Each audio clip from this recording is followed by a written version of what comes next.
Hello everyone, today I will show you how to add a free VPN on Windows 11. So at first open your any browser. Now I'm opening my Chrome browser.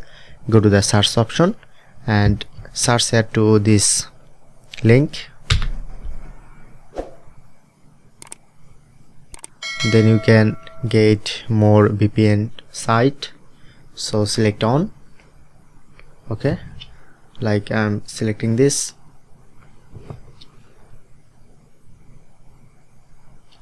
Okay, and go to Windows settings.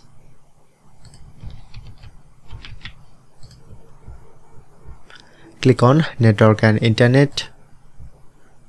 Click on VPN to add VPN. Then you can get this prompt. You just fill up this prompt.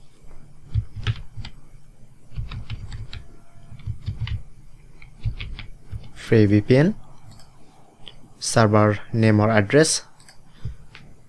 So this is a server address. Just copy from here and paste here. Click on this option and username and password.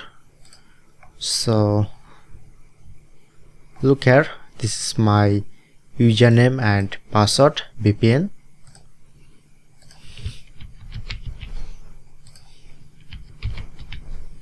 Press on save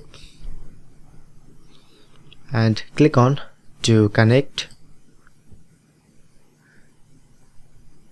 Okay, now successfully connect this. So that's it. That's how you can do it.